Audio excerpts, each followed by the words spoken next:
Welcome to another sociology lecture on youth culture. Today's topic will be gender divisions in youth culture. Now, I've given you, or I should have given you at the start of this lesson, a task already, which focuses on postmodernism from last week. We'll move on to look at gender now. The thing that you've got to remember with gender is, well, mainly when we look at youth culture, there's an additional couple of little topics as well, but you'll kind of do theory and you'll do cage in relation to youth culture. So obviously the theories that we've looked at so far, we did functionalism, we've done Marxism, we've done postmodernism. You are going to do interactionism in a few weeks as well. But you've got feminism to do. Now, feminism falls under the theory section, but also, obviously, it will be principally involved when we look at gender questions. So when this says gender divisions in youth culture, it might be nice, if you're ever going to get confused, is to just put feminism as well at the top, because obviously what we're going to be talking about now is largely from a feminist perspective. So my question was, do you think that gender equality, do you think there is gender equality in the UK? What does equality even look like? It's a very, very tough question. A lot of you will say, well, no, there isn't gender equality, because you'll cite things like the lack of women who are CEOs in the country, or the perceived underrepresentation of women and female MPs. So maybe in the big jobs you don't see quite as many women, and that is definitely the case. Some of you might say, well, yeah, there is equality of sorts, there is equality of opportunity, and equality of opportunity is very important now. Do women have the same opportunities as men? You're all entitled to the same education. So is the opportunity better than it was 50, 60, 100 years ago, 150 years ago? I don't think there's any argument to say no. Maybe we're moving to a society that is more equal, but what does an equal society look like? Does it have to be 52% of female MPs and 48% of men to represent the population precisely? And then I suppose then we're in the tough question of, why have we just picked gender as the arbitrary distinction that we're going to make if we're going to equalise everything? You've got to have 52% female bricklayers. Is that going to be a problem because maybe women won't be, or might be struggling to do the same jobs as men, which are more physical jobs?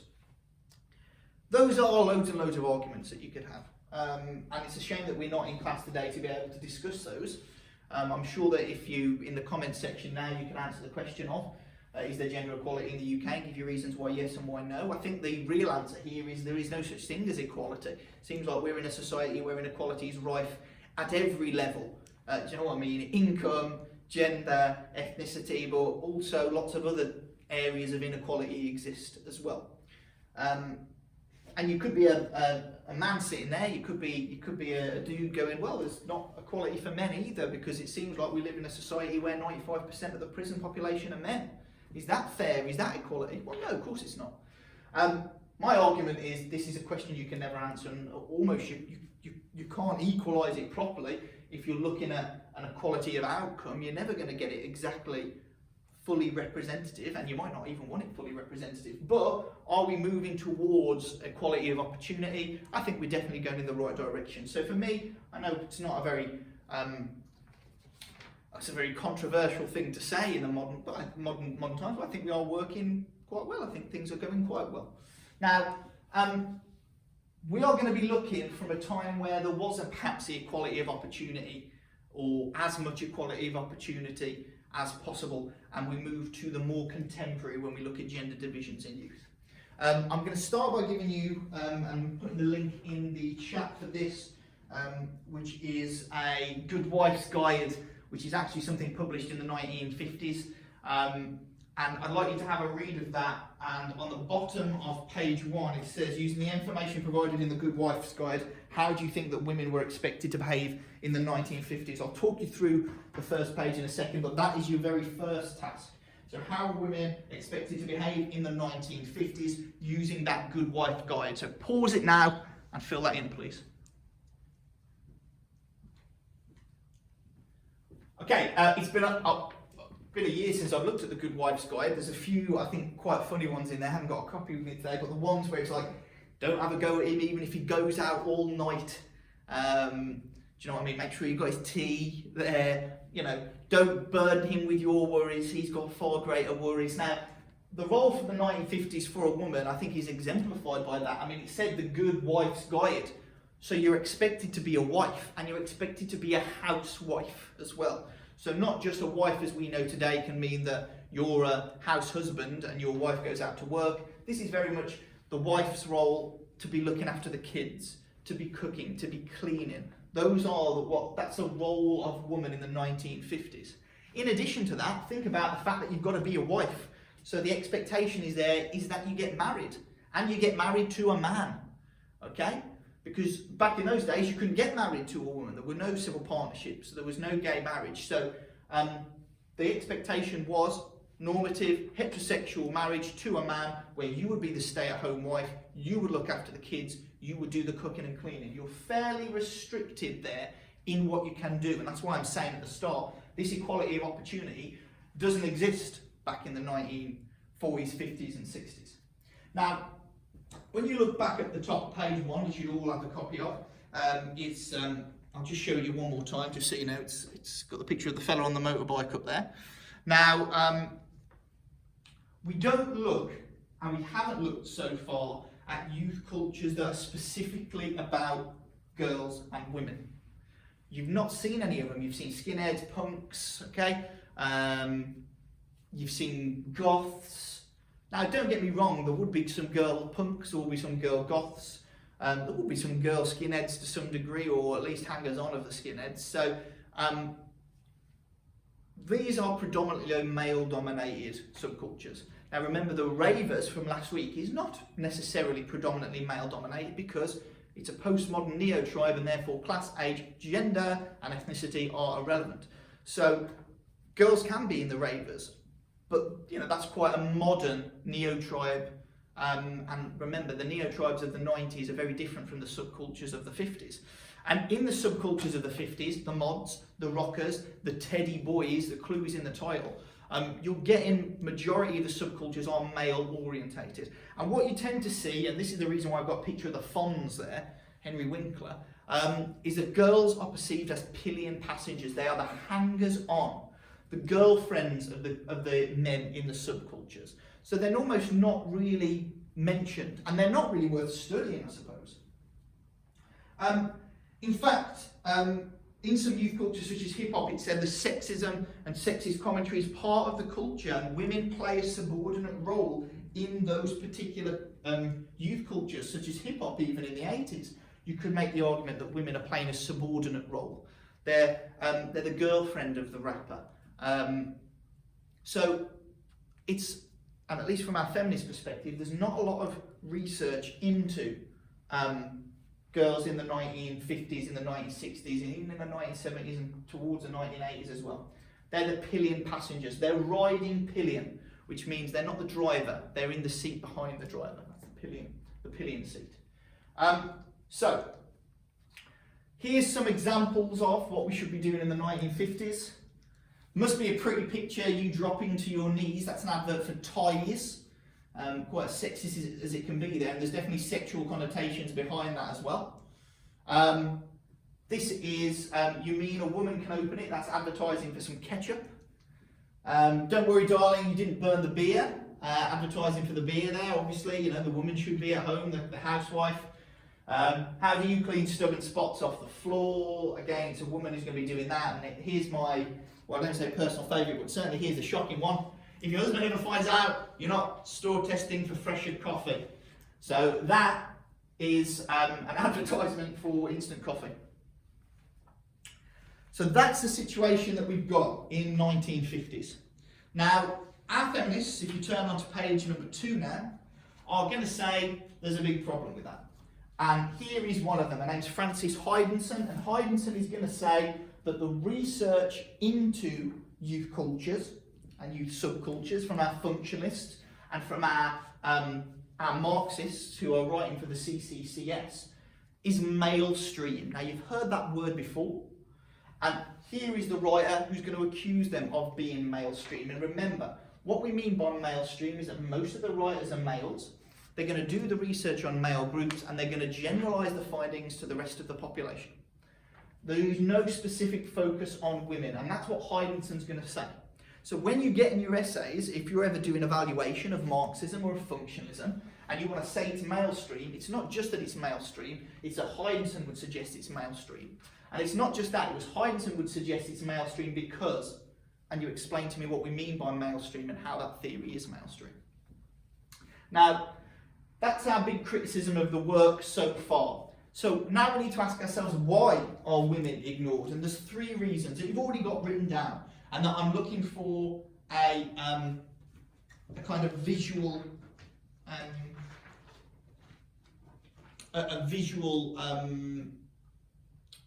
reminder of. I've just realised that there's missing words in the section on page 1, so the missing words are highlighted on that slide. So, as we're saying, why they're ignored, and I'd like a visual representation for these, right? Subcultures arose, as we said, according to Marwick, because there's greater disposable income after the war in the 1950s. But rather than spending their income, because it was the expectation that girls would get married, they would do what they would say is saving for the bottom drawer, which would be buying items that they could use when they were getting married, such as a radio toaster. But you know what I mean, like plates, toasters, other cooking utensils will be what the women spent their disposable income on. It certainly wouldn't be drugs and booze and, you know, gas to take you to Brighton Beach to have a fight if you're a mod or you're a rocker. That wasn't what was going to happen. It was going to be you saved your money for when you were getting married. Also remember that it's fun to focus on groups who are being naughty. If you're a teddy boy ripping up the seats of the cinema in Elephant and Castle, or if you're a mod and a rocker on Brighton Beach, Stan Cohen's far more likely to go and view the mods and the rockers because there's something sensational going on there. It's, you know, quite exciting to be part of following a subcultural movement. And if they're all male dominated and there are a bit of violence thrown into the mix, hey ho, that's going to be the one that you're going to focus on. So you'd much rather be there than, you know, sat around at home watching a girl rifle through a catalogue to see what she was going to buy, because that might have been the case for some girls. Finally, dependent on the freedoms of these particular groups. So teddy boys and rockers were able to leave the family home. They weren't placed under restrictions, and we'll talk about this in a second. And girls had to protect their reputation, so they weren't allowed, unfortunately, out of the house as much. Because if you did, your reputation's tarnished, you're going to get into trouble. Or it was considered that you were asking for it, okay? Your reputation as a pure and decent woman would be damaged by the fact that you were hanging about at these kind of places. So that's why we see females largely ignored. A visual representation for each of those will be brilliant, please. And then we'll be moving on to page number 3. Now, there's lots and lots of stuff to get through here, because in feminism, there's quite a few different key writers. So we're going to start with Oscar B. If you could watch that video, please. A couple of minutes, you'll see what I'm on about. Hyperlink is attached. And what Oscar B is going to say, now that we're back, that basically the role that women played during World War II starts to facilitate a change. Okay?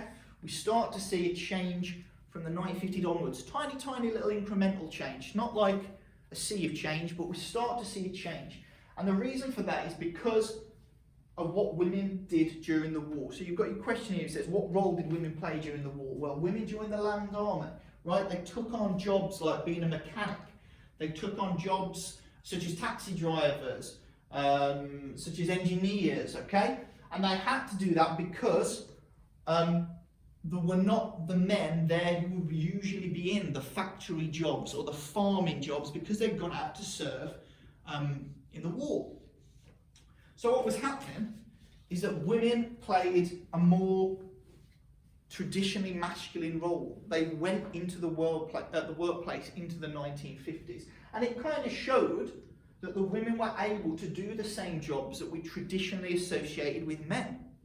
So from going as a specific housewife who's got to be married to a man and have some kids and look after the household to this was quite a big step. And it starts to bring about very slow social change. Now, unfortunately, it doesn't happen overnight. And here's the very first kind of youth culture that we see investigated by our feminists of girls. And it's not a youth culture that's visible or out there. It's a youth culture that's still quite restricted, and it's bedroom culture. Now, nobody ever forgets bedroom culture. Bedroom culture is studied by McRobbie and Garber. So McRobbie and Garber are going to look at young girls and going to find that there is like a private fashion youth culture that exists, but exists at home for these women. They're going to do three things here. Now, you might, ladies, if you're watching this, you might recognise that you still take part in bedroom culture. Makeup, hair, clothes, gossip about boys, and read what was Jackie magazine, which is like a young girls magazine. I don't think they're as popular now, but like I think there was one called like 19 or 21 or 17. Anyway, I don't know.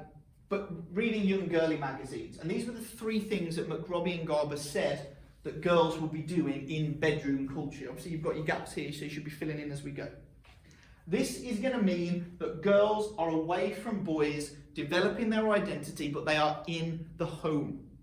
And we'll talk even more about why they might be in the home in a second, right? But girls are indoors, boys are outside.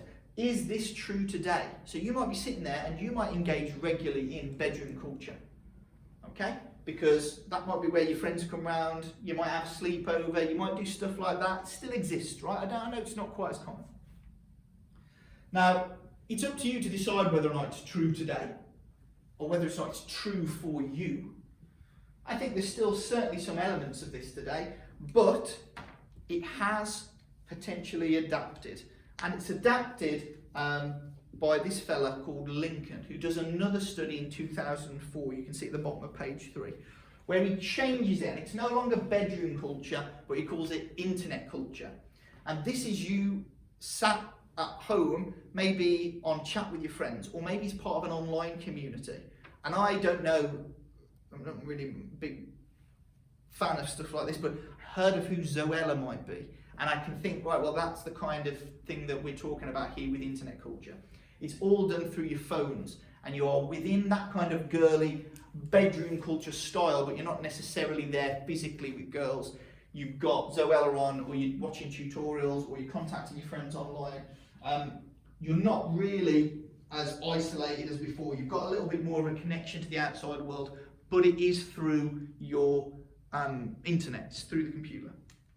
It says at the bottom, number 3, how are bedroom culture and internet culture, and this could be a weakness of these studies, how are they perceived as being very middle class studies? Well, what do you need to be in bedroom culture?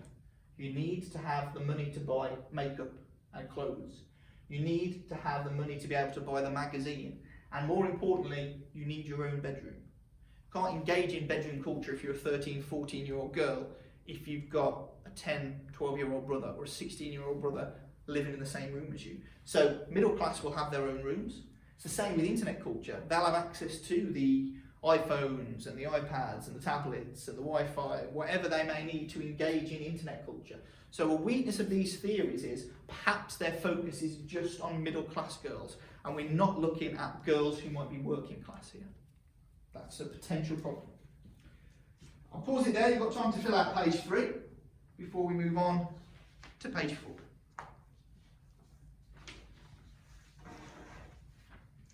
Okay, page 4, like I said, these are the ones where it's a shame that we can't have that much discussion here. So Carol Smart is going to say the reason that girls are in bedroom culture is because girls face greater social control. And we looked at this term social control, it's when your behaviour is shaped by your society, and we said, well, what things are going to shape your behaviour? You might have said the police shape your behaviour, or the government shape your behaviour, or education shapes your behaviour. True? But the agent that shapes your behaviour the most is the family. And Smart's going to say that girls at home are more likely to face social control. They're more likely to have their freedoms restricted by their parents. And this could be the case for you. You might be a girl sitting there with an older brother, and you might think, oh well, they're allowed to stay out later than I was. They can bring girlfriends home with them if they want. They're allowed to go drinking and I wasn't. And all of these restrictions, or they're allowed to, walk home by themselves. That might be one. I remember, almost never getting picked up from anywhere when I was a young, 14, 15-year-old. I used to walk everywhere. We lived in quite a nice neighbourhood, so it wasn't a problem. But, everywhere I used to walk, and I just thought, well, it was always dark when I was coming back. And I thought, well, maybe if I was a girl, maybe it'd be more inclined my parents to go and pick me up because they wouldn't want me walking around at night, but it was okay because I was a boy. See, these inequalities, there are pros and cons to them all the time. So, Smart will explain why we have bedroom culture still in the 70s, because of the social control that girls faced. And obviously that's something that they faced all the time, because they weren't allowed out of the house as much, like we said. They were having to save for the bottom drawer. There was that expectation that they should be a housewife. And all of these are kind of instilled from the family. So do you agree with Smart's ideas that boys are given greater freedom? What examples can you think of? So any of the ones that I've listed, or any of the ones that you're aware of, if you've got brothers or sisters, that might be a difference. Now we start to get to a change. And we start to get to the 80s, and we start to look at smashing the patriarchy. And girls start to look a little bit different from the housewives that we are used to. Now, we see a change, and we see some girl power during the 1980s. This is still the bottom of page 4. And what these girls are going to be is they're going to be a bit more androgynous, which means they're going to be a bit genderless. They're going to start dressing a little bit more like men, and the lines between male and female will start to blur a little bit. We see groups that are genderless, like rave, emo, new romantics are a very good example of a subculture that could be genderless. See, emo is quite genderless as well, because they dress in a very androgynous way. The men and the women look alike. Women are more involved in music, in fashion, and sexuality is on the rise. Okay, there is a freedom that comes with being a woman now that we start to see in the UK. And this comes in the form of new wave girls. And Blackman is going to study new wave girls. He studies them in a comprehensive school, and this new wave of girls is largely focused on resisting against the patriarchal oppression and the masculine ideals that they have faced. Okay? They're kind of a bit against their parents, pushing back against the school rules and the school control. This is all about, when we start to see the feminist movement arise, resisting the patriarchy. Remember, the patriarchy is a male-dominated society. So the reason that these youth cultures start to form is to go against that. Obviously, and this is the key thing. Feminism is a conflict theory, just like Marxism. So resistance is the name of the game for the formation of these new subcultures. So just like Marx would say it's resistance to the capitalism, our feminists are going to say, well, these are going to start to form now in the 80s and later to resist against the patriarchy. And it's going to, as it says at the bottom, New Wave provided a means to challenge the commonly accepted values concerning female behaviour, particularly female passivity. And what we mean by female passivity is if you are passive, you are giving up control, and you will give it up to a man. So if you're being passive, it means that you are just going with the flow. You're letting other people make the decisions for you. You're not being active. Okay, you're not actively being the one who has the power and the control. And our new wave girls are going against that. They're fighting back against that view that that is the values that women should have, and that is the role that women should play. Okay, now we move on to the rise of the Ladette on page number 5. There's just a couple more to get through. Quite a few key writers for today, so a tougher topic, but remember, if you know all of these, then things will be really, really straightforward. Now, what we've got is the rise of the Ladette. Now, you've got give me 2 minutes, Dan. I've got Or it might be longer than that. It might be like 10, 15 minutes. They're going to be drawing that store. Okay. Just let you know. Thanks, mate. So, you've got two videos that you need to watch, please. These will explain what we mean by the rise of the ladette. Now, you know what a lad is. Hopefully, you'll know after watching these videos what we mean by a ladette. Okay, so stick the videos on now, and now we'll discuss it. Or after we'll discuss it, rather.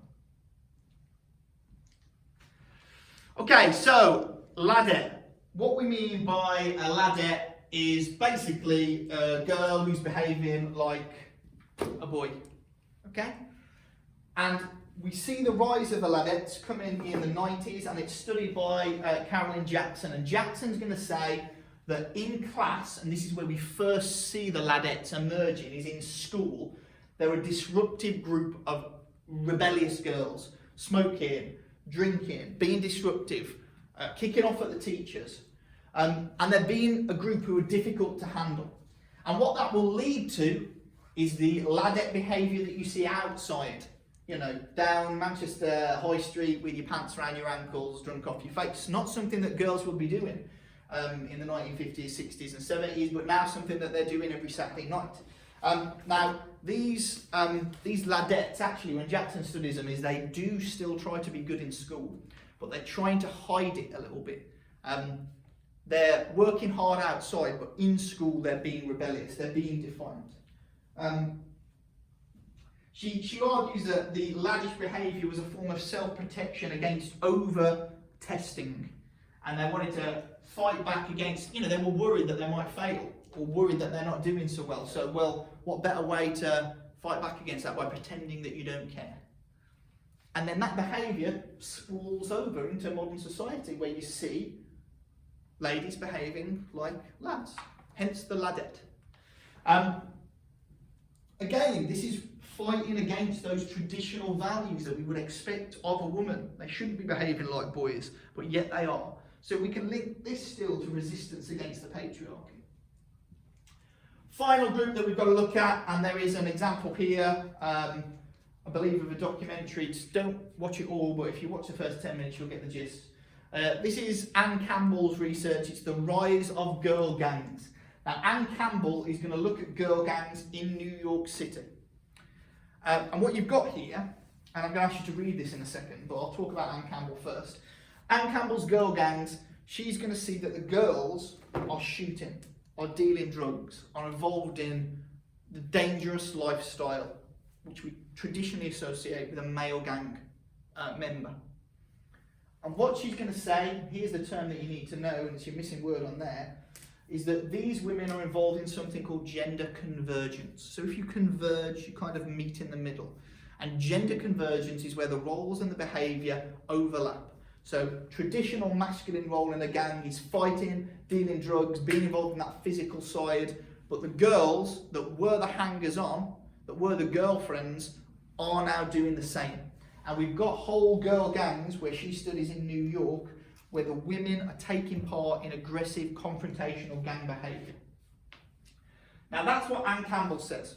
But you'll see on page number 5 that there are 1, 2, 3 additional key writers. There's Thresher, there's Lader and Hunt, and there's Martin Denscombe. Now what I would like you to do is read through page 5 from here to here, and you should be able to split the key writers into 2 camps. A couple on that side and a couple on the other side. What 2 camps are you splitting them into and why? Pause it now, do some reading, figure it out.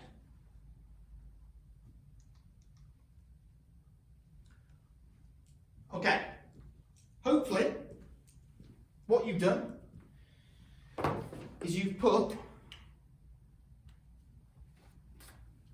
Campbell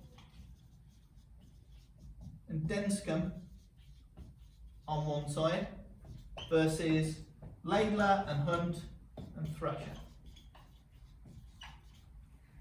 Now, why would you have done that? I'm hoping it's because you've noticed that they say something different about girl gangs. What you have in Anne Campbell's and what you have in Martin Denscombe's, Martin Denscombe studies them in this country, not in New York, is the idea that these girl gangs are existing and are taking part in risk-taking, aggressive conflict behaviours. Unfortunately, what you have in Thresher and Lader and Hunt's study, and remember Thresher's is in the 1920s, so that could be a weakness of his study, is that actually it's suggesting that the women in gangs have got a very limited role. And in fact, some of their roles involves, if you're Lader and Hunt, just not sleeping with members of the gang. That's going to give them a bad reputation. So over here, you've got these two saying, hold on a minute, girl gangs exist and they are pretty dangerous and they are involved in gender convergence where they're behaving aggressively and confrontationally. And over here, we've got two that would say, well, there might be girl gangs, or there might be girls in gangs, but their role is very, very different to what we would expect of the man. Turn your page over, onto page 6. And on page number 6, you will see for the first time what a 35-mark question looks like. Now, your 35-mark questions fall into two types. You can get a topic question, or you can get a theory question. Now, generally, we like theory questions because theory questions kind of work like this. They all start, every 35 marker will start with evaluate, a command word to get you to do some assessing between one thing and another. Now, the judgments that you'll make are important here, and for the first time, you've got AO3 in a 35 marker. You've never had AO3 in your 15 markers before, in anything that you've ever done, but now you've got AO3, which means you must put evaluation into these questions. So you must make judgments, you must have weaknesses, you must have strength, you must relate it all back to what the question is asking. So everything starts with the word evaluate. And what you might get with a theory question is evaluate the Marxist theory of youth culture. And what you might get with a topic question, and we're going to do this topic in a lot more detail, so don't worry about the fact that you're like, well, what topics have we looked at so far? We haven't, we've only really looked at theory questions. But one of the topics that you're going to look at is deviance. So that is your topic question. Now, I'm not going to bother doing anything for the theory ones yet, because we're going to practice those later on.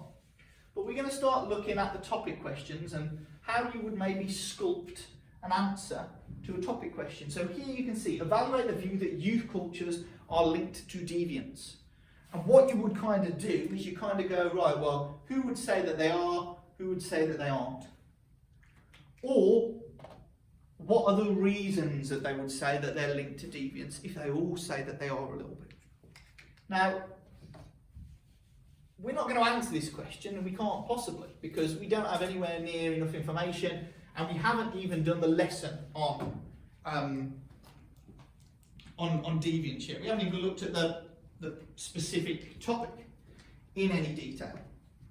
But that doesn't mean that you can't write a paragraph from an essay on 35 marks, right?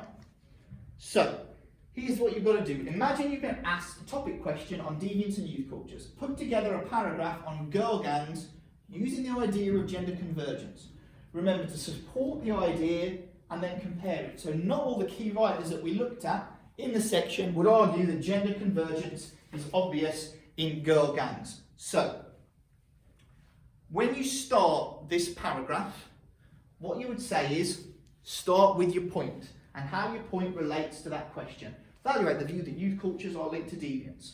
So, some feminist writers would research into girl gangs, would support the idea that youth subcultures are linked to deviance. Then what you've got to do, once you've given me the point, right, where you're going to be supporting the question, obviously, research from Anne Campbell found out that. Then you have to tell me what she's going to say and what her research finds. And this demonstrates a key concept in Anne Campbell's research that's happening when the roles overlap. What does that mean? Here's the bit where we can start to evaluate. This is supported by who researched, his research shows that. So then you pick in one one of the people out of the 4 who looked at girl gangs who supported what Anne Campbell says in suggesting that these female youth cultures are linked to deviance.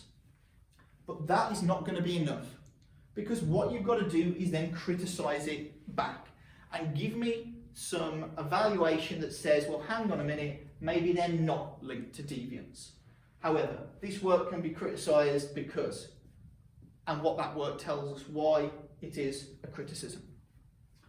So what I'm going to ask you to do is write me that paragraph from that essay. No introduction, no conclusion, no other paragraphs, just one paragraph from that essay using girl gangs topic that we've just looked at to start to see how you build an argument.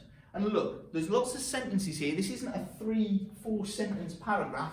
There's lots in there. You've got to give me a point. You tell me what Campbell finds out. There you go. What does this demonstrate? Full stop. Give me a concept. Tell me what the concept means. Who supports what Campbell is saying? What's that research and what does that research tell you?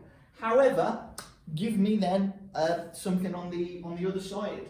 Give me something that criticises what Campbell's saying, criticises what this other writer is saying, and tell me why that is the case and what they find that shows that Campbell is wrong. Now, I need you to send me that at this particular point, so you can just send me a picture of it, because obviously you've got the bit there to have a look at. So just send me a picture of it now. So pause this, get that done first before you finish the booklet. Don't waste time finishing the booklet and then going back to it. I don't want everything sent at the end.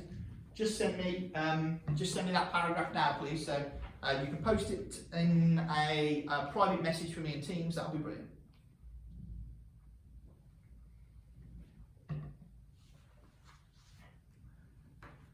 All right, so we need to evaluate this perspective.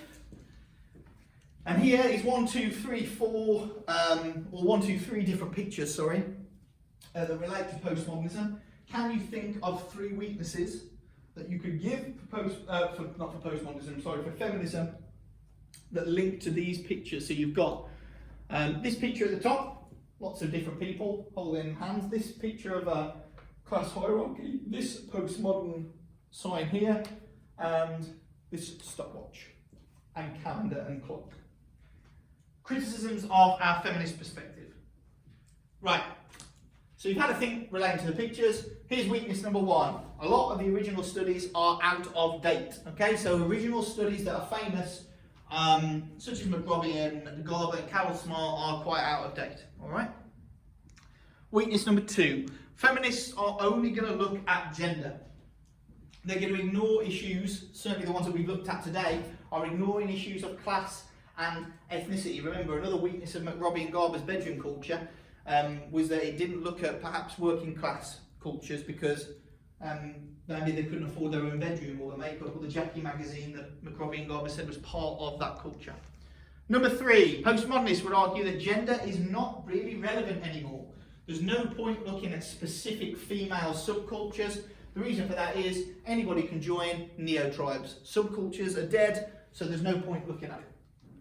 And finally, this is going to be one that you wouldn't have been able to get. So Furlong and Cartmel said that the movement into public youth culture is not as dramatic as you'd think.